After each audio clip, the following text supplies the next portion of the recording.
Oi pessoal, aqui é a Bela, do Bela e Canela, a mamãe pâncreas do Davi.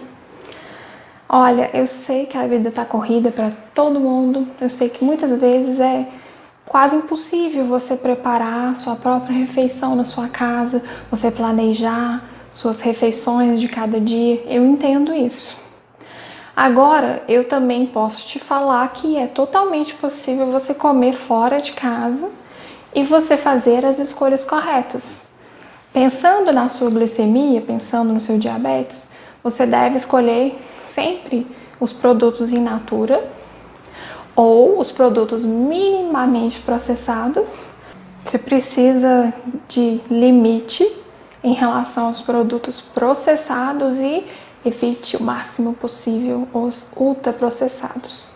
Agora eu quero te falar um pouquinho sobre cada um desses tipos para você saber fazer as suas escolhas quando você estiver num restaurante, por exemplo, e for montar seu prato. Bom, os produtos in natura, eles são aqueles produtos que vieram diretamente dos vegetais ou dos animais e a gente consome eles exatamente da forma que eles vieram. São exemplos as frutas, os legumes, as verduras, os ovos, carnes, peixes. São alimentos que não sofreram nenhuma alteração.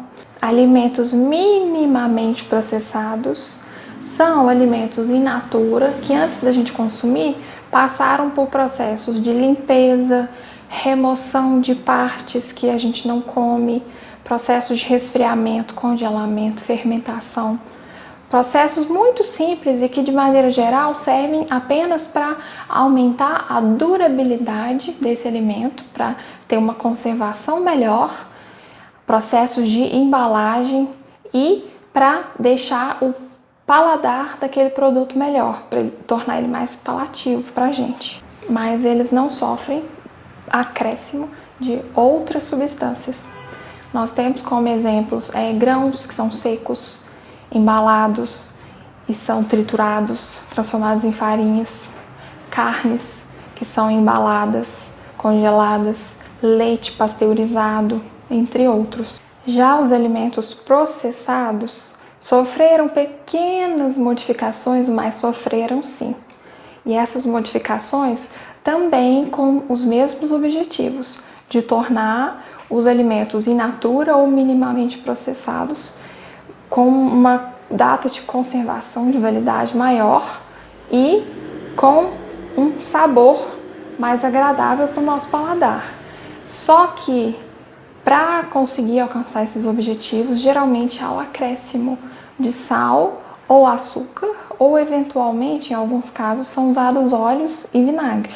Nós podemos citar como exemplos as frutas em calda, os legumes em conserva, as carnes salgadas como o bacon, o presunto, o charque, a carne seca, o pão quando ele leva a farinha, água, sal e algumas leveduras para poder fazer a fermentação dessa farinha. Esse tipo de alimento a gente já deve consumir com um certo limite, porque o alimento já foi muito modificado através desses processos, mas ainda são processos relativamente simples. Já os alimentos ultraprocessados, como o próprio nome diz, ultra, eles passaram por processos muito mais complexos para exatamente poderem ser consumidos em qualquer lugar, no meio de transporte, no trabalho. Geralmente você nem precisa usar talher e faca para poder comer esse tipo de produto. Eles não sofreram pequenas modificações, não. Inclusive, esse tipo de produto, os ultraprocessados, é muito difícil você encontrar in natura ou minimamente processados dentro da sua lista de ingredientes, de tão mexidos que os ingredientes já foram. Eles possuem inclusive compostos que são sintetizados em laboratório, como aromatizante, corante, justamente por possuírem pouquíssima quantidade de água e fibras e excesso de açúcar e gordura. Esse tipo de produto deve ser evitado não só por quem tem diabetes, mas por todo mundo.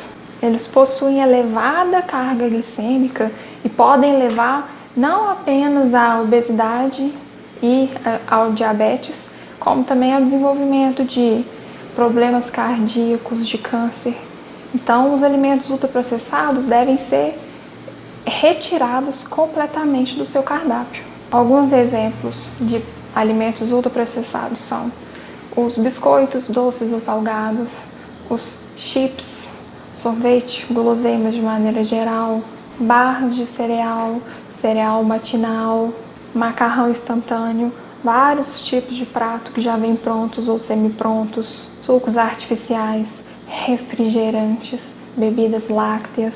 Já os pães e outros panificados, eles podem ser considerados ultraprocessados quando, além de levar água, leveduras, sal e farinha, eles também levam outros componentes, como por exemplo o açúcar, o amido, soro do leite, gordura vegetal hidrogenada, emulsificantes, entre outros.